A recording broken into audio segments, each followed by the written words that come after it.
Monday of this week, October the 7th, marks the one-year anniversary of the horrific massacre of Israeli citizens by Hamas terrorists who invaded from Gaza, murdering men, women, and children with reckless abandon.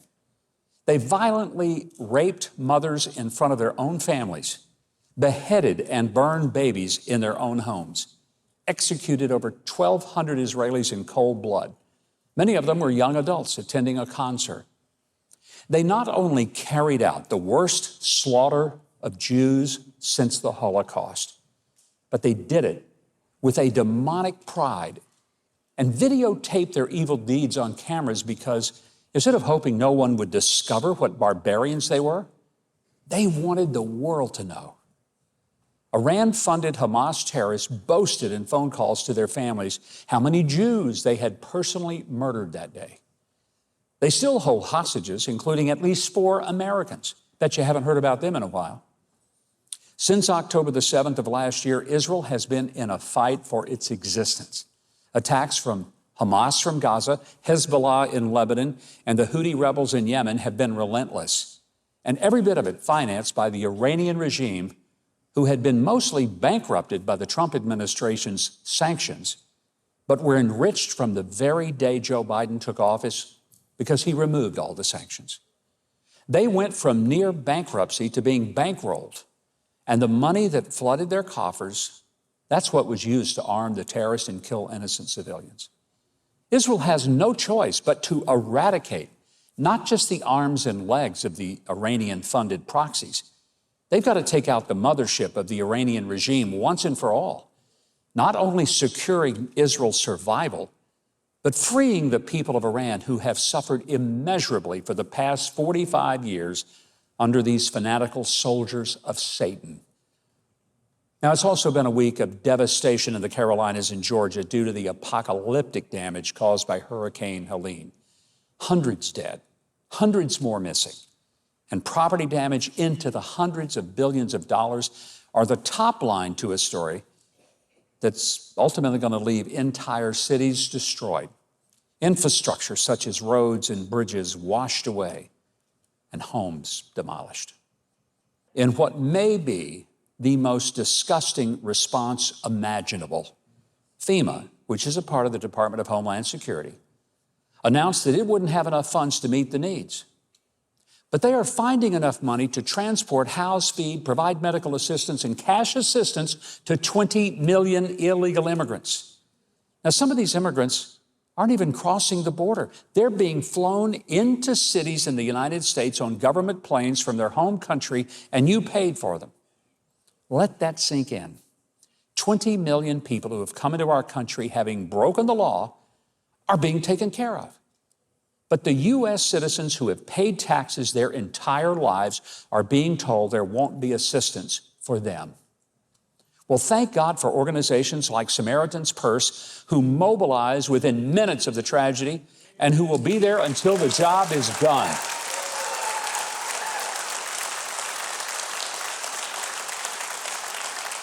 But what an embarrassment that those precious Americans are going to get more help from a Christian volunteer organization than from their own government, who instead spends our resources to accommodate those who shouldn't be here in the first place. You want to know a reason to rid ourselves of this current administration? Maybe because they're willing to spend hundreds of billions in Ukraine, allow 20 million illegals to enter the country and expects us to pay for it, and who let our nation's military veterans sleep under bridges and in cars. God help us if people vote for them to stay in power. Now, on a lighter note, gosh, we need one now, don't we? So on a lighter note, the one and only vice presidential debate before the election featuring Kamala Harris's pick, Minnesota Governor Tim Walz, and Donald Trump's running mate, Ohio Senator J.D. Vance.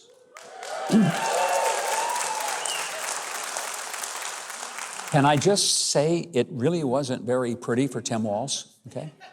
Like Humpty Dumpty, all the king's horses and all the king's men, with help from the disgustingly biased so-called CBS moderators, couldn't put Walz back together again. They just couldn't.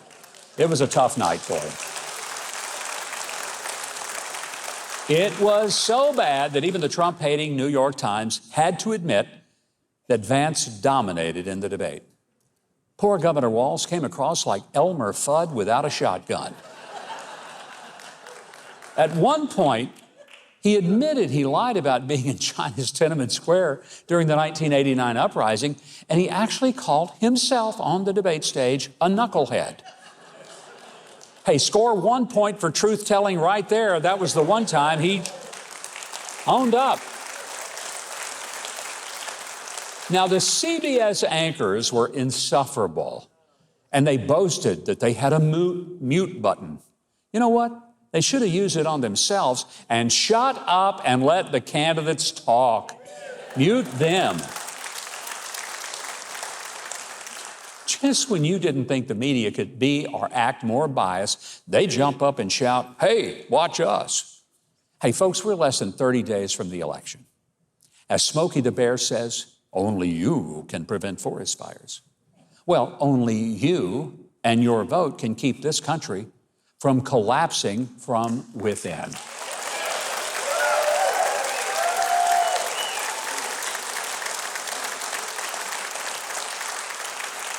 My first guest is an attorney, but he's not just any attorney. He's the attorney who's actually representing me in my lawsuit against Meta, the parent company of Facebook and Instagram, for exploiting and profiting from false claims about me on their platforms. We're going to tell you all about it. Please welcome Scott Poynter, partner at the Poynter Law Group of Little Rock, Arkansas.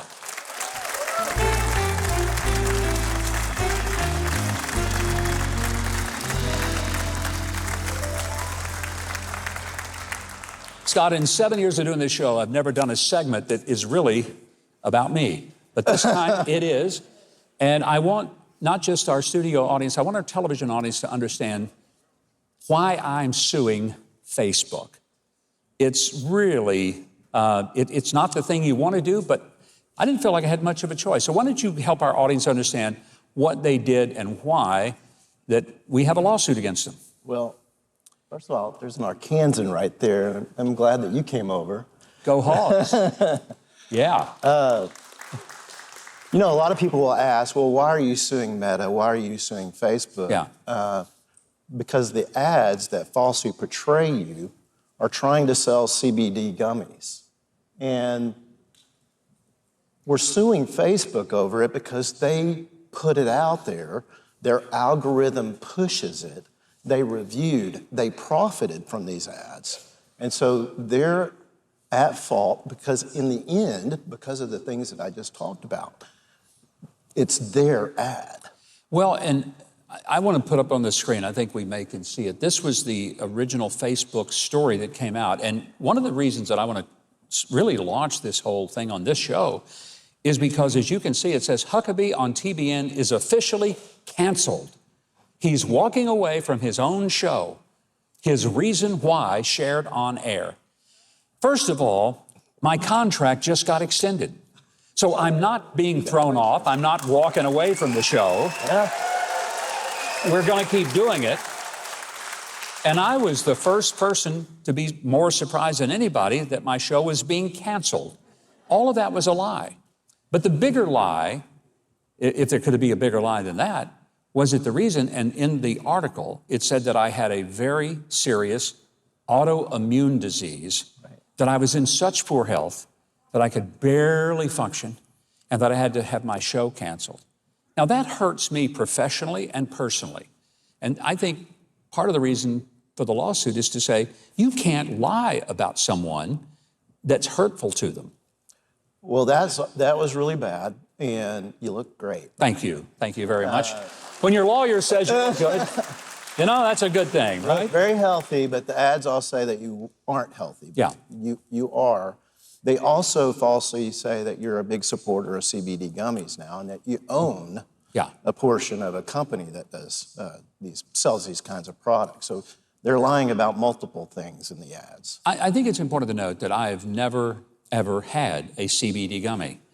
I don't even like just regular gummies just for the sugar taste of it. I just don't, you know, I mean. Oh, they got sugar-free now. Yeah. Who eats a sugar-free gummy? I mean, really, the whole point is the sugar. My grandkids like gummies, I don't. But I've never pushed CBD product. If somebody wants to use them, I don't have any problem with that, but I don't use it, and I certainly am not the CEO of a company. Now, there's another piece of this. There were people who responded because they saw my likeness. They saw me saying, my health is ruined, but these CBD gummies have saved me, and they ordered them and spent their money on them. So it's not only defrauding me, now it's defrauding people who read that ad and who ordered those CBD gummies. It's very sad. You've got a lot of supporters and a lot of fans, and there are actually folks that support you that are buying the gummies thinking that you support CBD gummies. So that's another part of these ads that are clearly false, that create damage, not to just you, but to others. So let's walk through, what is the process? We filed the lawsuit a little over a month ago in the state of Delaware. Read it. Why do we do that? Well, Delaware has some good law that's favorable to Governor Huckabee, and so we chose Delaware because Facebook is incorporated in Delaware, or Meta now, whatever their name is today. So we chose Delaware because of some favorable law. And so the lawsuit, they had 30 days that they had to respond, and it turns out they hired one of the most expensive, prestigious law firms in America. They did.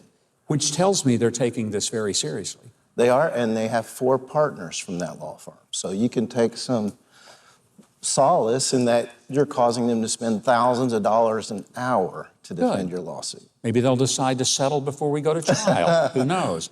But let's go try it. Let's go do it. I was angry, and when I first called you, and I didn't know you before, but a friend of mine who has been my personal attorney said, you call Scott Poynter. He's the guy you need to talk to. And I did, and from that moment, we connected, and, I was very thrilled that you were willing to take this. And he said, Scott's the guy you want. Now, part of the reasons that I wanted to go after them was because I felt personally offended. I truly did, that they had used my face, my image. They made up a whole bunch of quotes that I was supposed to have said that I never said. Right. And to me, for all those people who believe in what I say and what I do, I don't want them thinking that I'm out there hawking something that I've had no affiliation with.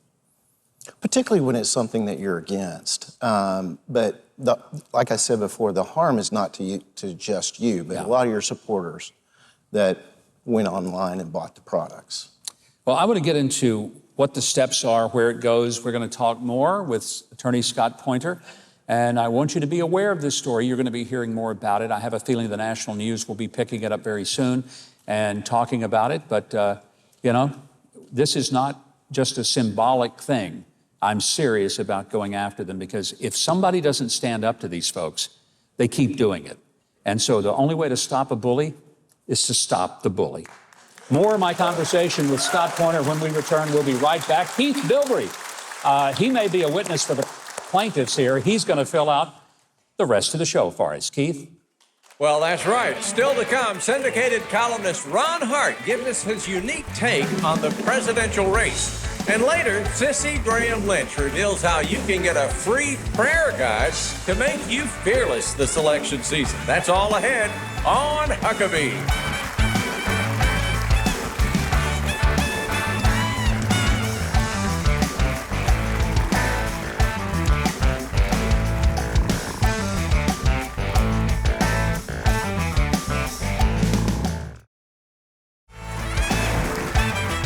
MikeHuckabee.com and sign up for his free newsletter and follow @GovMikeHuckabee on X.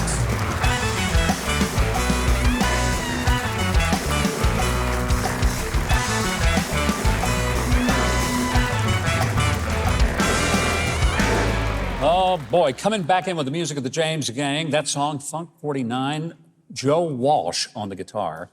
Well, Kelly back on the guitar this week, but written by Joe Walsh. I hear that and I'm transported back 40 years. What a great song. And what a great show. And we're back with Scott Poynter. And we're talking about the lawsuit that I have against Facebook. Scott, I want to delve into the fact that Facebook typically says, we don't have anything to do. That was somebody, they used that, and it has nothing to do with us.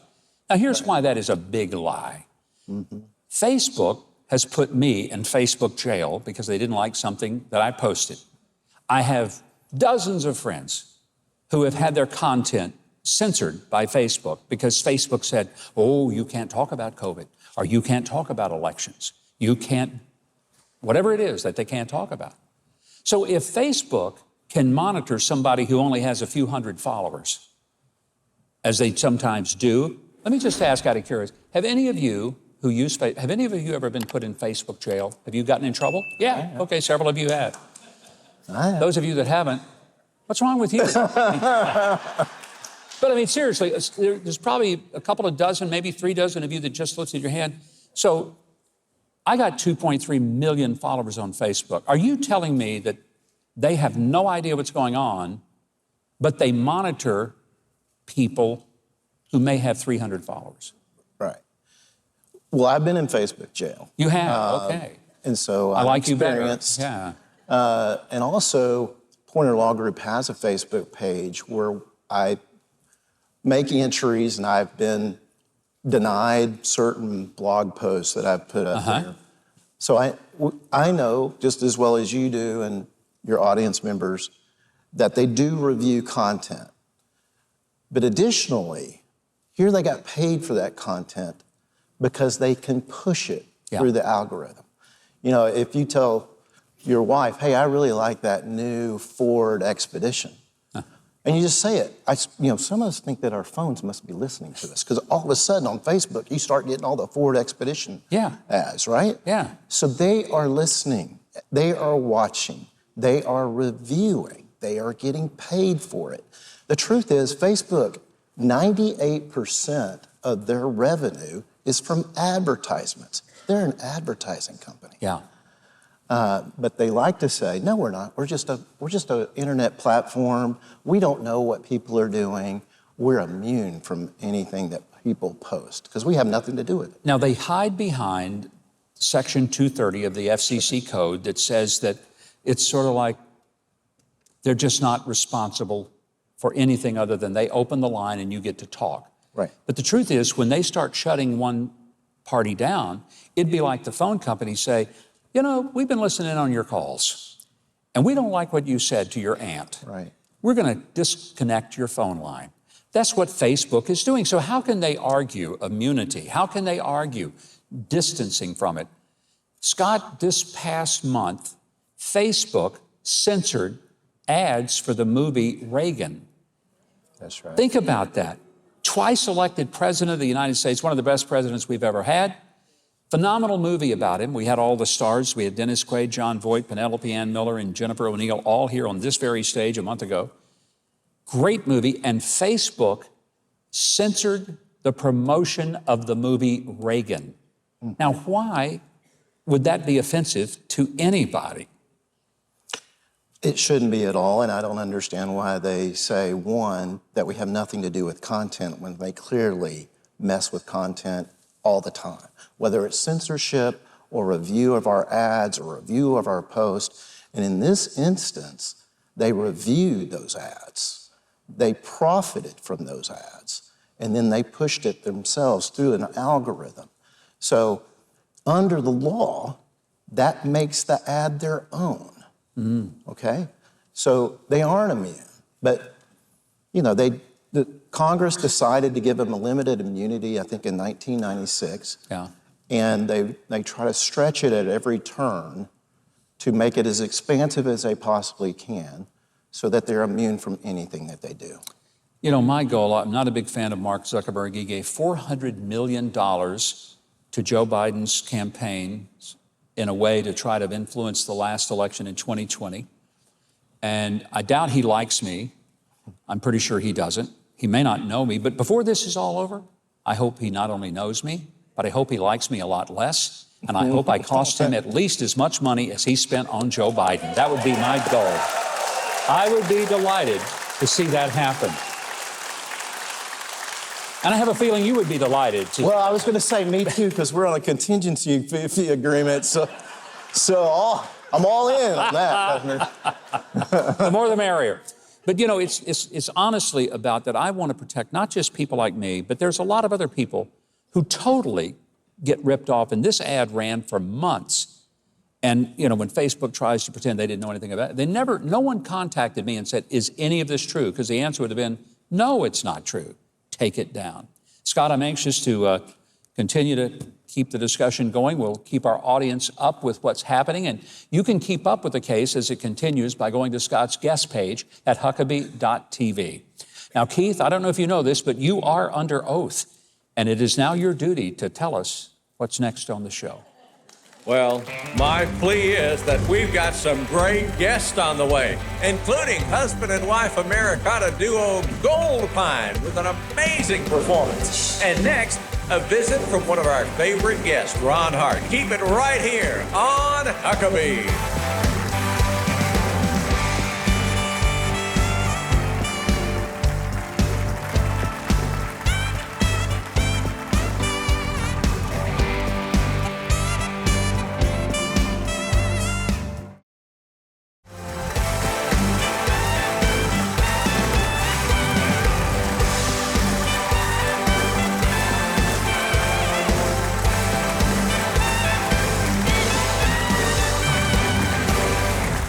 Wow, I'm telling you, this place is rocking tonight because the music is hot. That was some music that Trey and the band have done from Poynter. We got the best band in all of America. Would you welcome Trey Corley and the Music City Connection?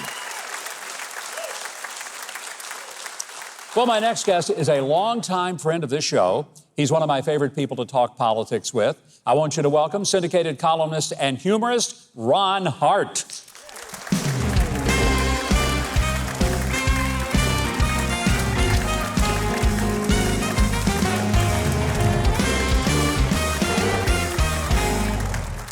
Welcome back, Ron. You know, the hard thing about being a humorist and a columnist these days is no material. No. I mean, everything's so boring right now, right? No. Is there a presidential election going on? Is there? I think there is an election going on. In fact, less than 30 days from now, we're going to select people from the school board of the White House. What's your take? Only 30 assassination days left till election That's day. terrible. Too soon? Yeah, Yes, maybe, too soon. maybe too soon. What's your take on the election? Where do you think it's headed? Well, we got, Waltz lied the other night about Tiananmen Square and military record, and Kamala lies about McDonald's and all the things she's done, and that thing they used to tell us when we were kids: anybody can become president. Yeah. We need to re-examine that. Let's take a fresh new look at that whole idea. Yeah. Maybe we need to just narrow the universe a little bit. So, I thought Vance did a great job the other night in the debate. It was a good job. I do too. Yeah. Very measured and Yeah, calm. that was good. Yep. And, with Trump with the assassination attempts, you remember MLK had those Muslim people around him when he spoke? Yeah. Kind of thinking Trump needs to look at the Rittenhouse or somebody to help him out a little bit. I mean, this is not good of late, and the Democrats kind of, he said, well, there's rhetoric, he's Hitler, he said that, and the Democrats, well, you got rhetoric too, they're basically blaming him for not dying for the first assassination attempt, basically. It's been bizarre. Yeah. And I think the lack of transparency from the federal government, that's very troubling. We haven't been even yet given answers as to why the failure and complete collapse, not only at Butler, but at the golf course down in Florida, for heaven's sake. Yeah, and I get most of my news from the Babylon Bee right now because I'm about as trustworthy as anything. More so than most, I think. I haven't listened to the news since Huey Lewis left. So, but the Babylon, according to the Babylon Bee, this is all I know, is that they say that Biden's looked at it and he feels very strongly that the next assassination attempt has to be by a woman of color. To follow in with the whole diversity, equity, and inclusion idea, of course. That's his take on the whole matter. But yeah, it's scary out there. And Trump, what a bad guy to step up and do the whole thing. I mean, if that was not an iconic moment in America, I don't know what could be. Yeah, there's and they knew 4 assassination teams were out to get him. You got Iran, out to kill him. Man. Iran, China, the women of The View. ABC, NBC, they're all kind of out there to get him, But I hear David Muir has challenged him to another debate, so that could be pretty soon. Well, he was debating him. Yeah. All right, let's talk about Kamala Harris a moment because she has avoided I think it's like, what is it, 78 days or something like that. She has still not had an open, just transparent press conference. How does she get away with that, and why? She likes to toss word salads, right? So Yeah. she just would not do well on her own, and they protected her. You know, she's in the candidate protection program. Didn't know we had one, but I think she's in it. She's in it. She's safe there. You know, the other joke was that the Secret Service assigned to her must take a bullet for her and a question if they have to. So I just think I think the great debate. You talk about debates earlier. I think the best debate we possibly could have is Kamala 2024 debating Kamala 2020. Let her debate herself. Yeah, that would be good. Well, there's a 180-degree policy difference between 20 and 24. Actually, she never made it to 20. She got finished. By the way, do you know, Ron, that I can say this is the truth. I got far more votes as a presidential candidate than the nominee for the Democratic Party in both the times that I ran for president. Yeah. Heck, I should be the Democrat nominee. It's sad. In a way, it's kind of like, she's running on joy, right? That's the idea about joy. But, like, if you look at her, she has a 30-some-odd% approval rating of VP. It's been a synthetic, created situation within the media. Jesus turned, water into wine. The media's turned, Kamala into Jesse Waters. And all of a sudden, she's this big moderate candidate, So 9% of her staff quit when she was vice president. She's very hard to work with. So I guess they had all the joy they could stand. Should Trump and Kamala Harris have another debate?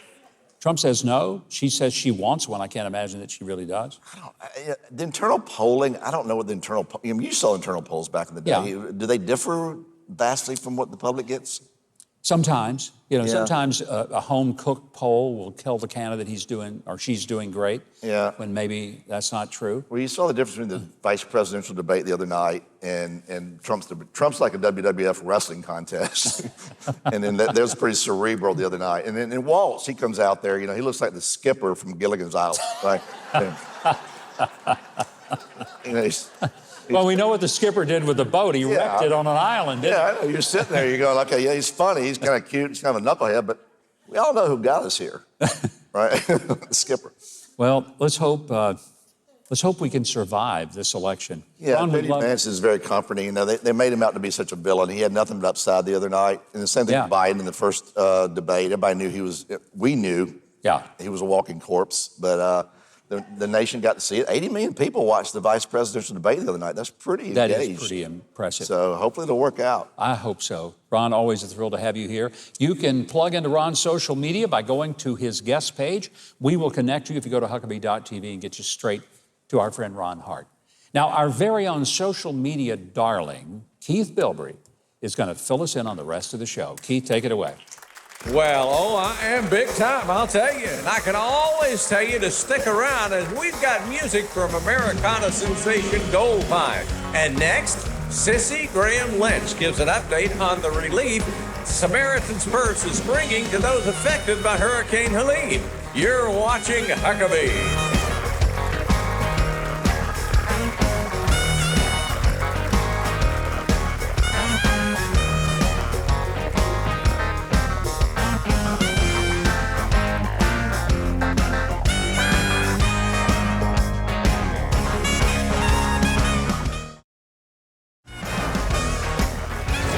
Well, Christmas is just around the corner. Go to Huckabee.tv and get your very own made in the USA Huckabee mugs, t-shirts, hats, and more for all the Huckabee fans on your Christmas list.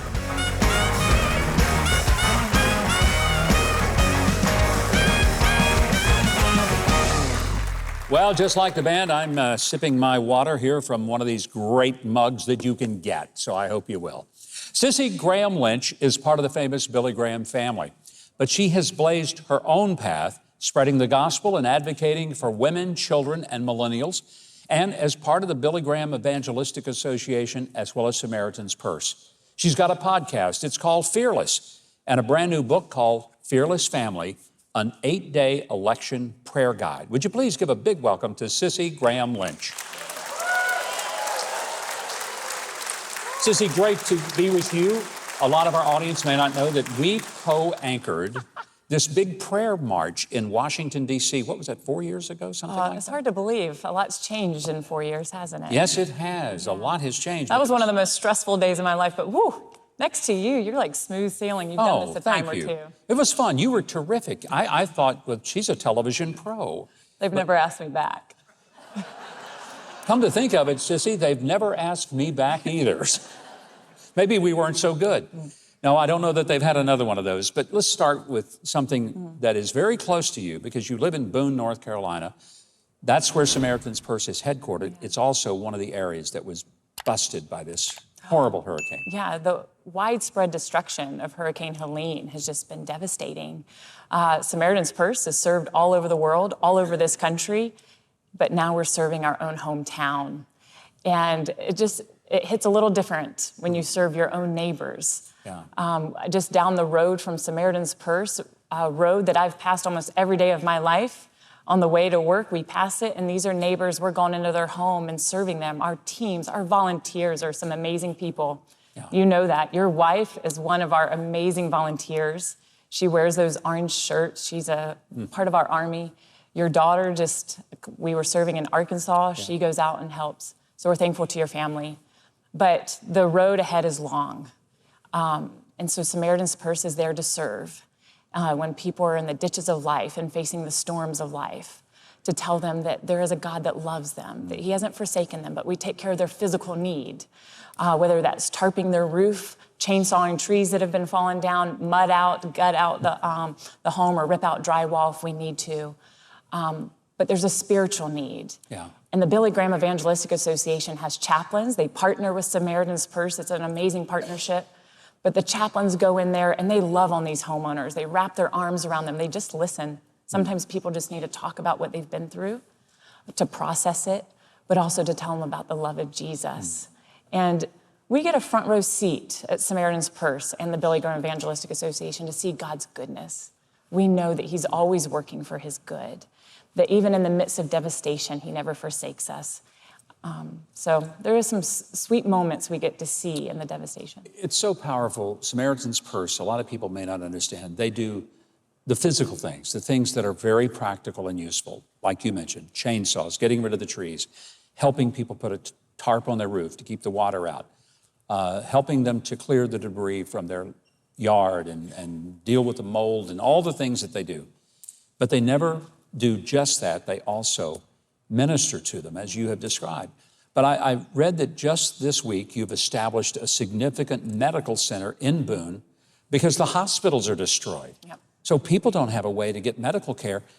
Samaritan's Purse is such a phenomenal organization that you can set up a field hospital like it was a MASH unit out in the battlefield and have doctors, nurses, and all of the medical equipment to take the place of a hospital that's been wiped out. Yeah, we have an emergency field hospital, and it's just like you said, it looks like one of those military MASH hospitals that we can set up very quickly and staff with doctors and nurses.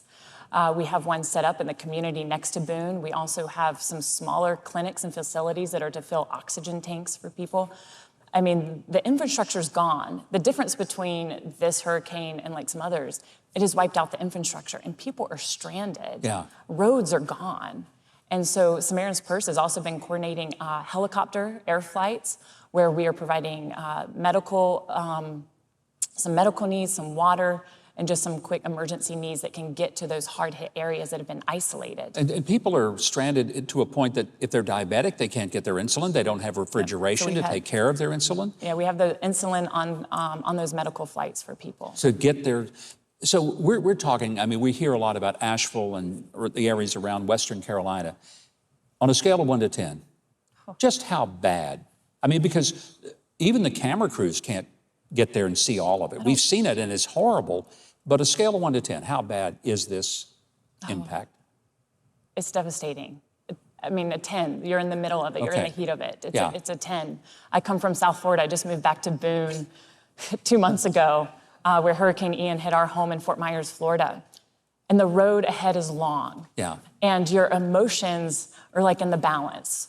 The adrenaline wears off, the reality sets in of the road ahead of you that you got to do. And some days you're feeling great. Yeah. And then some days you're like, wow, we haven't even accomplished anything. You know, I'm just listening to this, I'm realizing you're living in South Florida, a hurricane hits, destroys a whole lot of things, including your house. You move to Boone, a hurricane hits. Sissy, if you announce that you're moving to a town, everyone in the neighborhood is going to move out. They're all leaving. You know, Sissy's here, we're gone. That's they're chasing you. But it's sweet to be home and to watch this my community. I've had people come into my house I have power. I'm thankful for that are taking a hot shower, getting a cup of coffee that I probably wouldn't normally have in my home. Yeah. To meet a neighbor, to serve those, that's what we're to be, a community. We live in a world where we've isolated ourselves now, but we're called to serve. And that's the beautiful thing about the church, that we come together. At Samaritan's Purse, we always work with the local church because we want to build up the local church.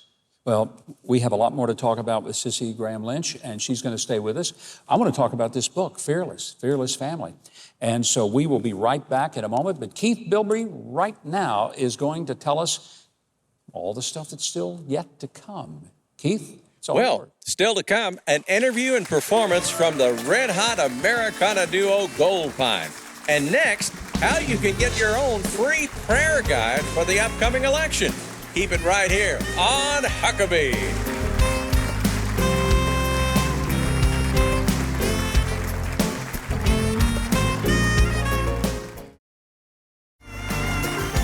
Join Huckabee next week for President of the Heritage Foundation, Kevin Roberts, and music from Bobby Wilson.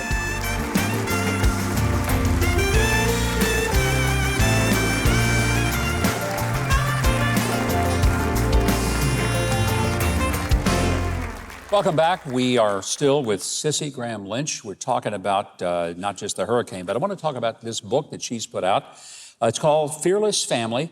Sissy, this is, it's a simple book, but it's an 8-day election prayer guide. So, I mean, a lot of people say, well, politics and prayer, there's no connection there. You think there may be. Well, I'm one of those ones that have loved politics since I was a young girl. I like the good, the bad, and the ugly of it all. I know that's rare. When I turned 18, I wanted to vote. Some of my friends went out to go buy tobacco. But I know a lot of people right now are weary of politics and the ugliness and the messiness. But as Christians, this is the epic battle we have to remember. Our enemies are not Democrats versus Republicans. Yeah. This is, we're fighting against evil right now, good versus evil. And we as Christians, we have to fill those gaps, those voices in all parts of our community and our culture, so that if we're silent, evil will fill the gap. We as Christians have to be able to speak truth into these situations, even, yes, in the public square and at the ballot box. But God's word has a lot to say about these issues that we're facing this election. And so with this prayer guide, which everyone in your audience gets a copy of. Did y'all know that you're going to get a copy of the book when you leave today? Yeah, courtesy of Cissie.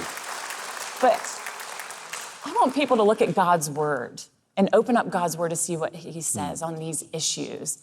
And I think it'll be very clear how we are to have a voice. What are some of the issues you think are biblical issues rather than political issues that people ought to be thinking about when they cast a vote? Well, I know this is going to sound strange. I think the economy is a biblical issue. There's a lot of verses about finances.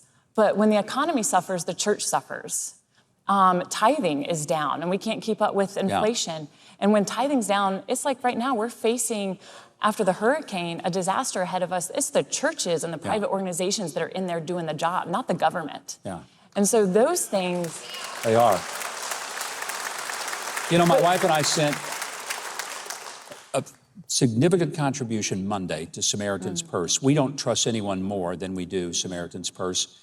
And I know it'll help. I wish we could finance it all, but we all need to do something like that. But I think that's right. There's a biblical mandate to use our resources as good stewards. And we've never seen government, whether that's local, state, or federal, have such an open disdain against biblical values and the nuclear family. Yeah.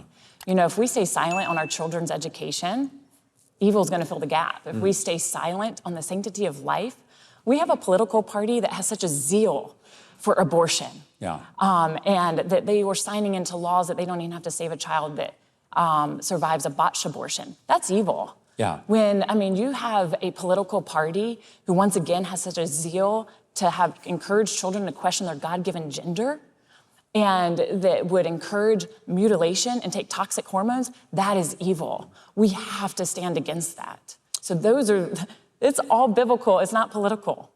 You know, I love your dad, Franklin Graham. I mentioned to you that he had a quote, I think it was on Twitter, and he said, you know, a lot of people don't like the personalities of the candidates and all. And he said, but we're not electing our Valentine. And I thought, what a brilliant assessment. I have quoted him to somebody every day since I read that because I thought, that sums it up. This isn't about personality. It is about the policies that are going to be in place that will determine what kind of culture that my children and grandchildren are going to be living in. Yeah, it's important. The policy is going to outlive the person. I'm a mom of 3. I never thought how hard it would be to raise my children the way that I see fit, according to my biblical beliefs, and worry about what's in their future. But I believe that we as Christians, we have a sense of duty. First off, we've been given great freedom here in this country. I love this nation. I was just in Washington, D.C. this morning and overwhelmed with emotions of how wonderful our nation is. But we've been given freedom to whom much is given, much is expected. God expects us to do stuff with our freedom, like vote. Yes. And I know we can sit frustrating with people that want to sit out of the fray because they don't like somebody. But there's a lot more at stake here with this election than a personality. Will take it seriously. And if you want to see how you can help those affected by Hurricane Helene through the wonderful work of Samaritan's Purse, as well as to get a free prayer guide for this election. While supplies last, if you go to Cissie's guest page on Huckabee.tv, she will send you this book. If you enjoyed this video, I hope you'll consider clicking the subscribe button below and the notification bell next to it so you don't miss any of our future videos when they go up online.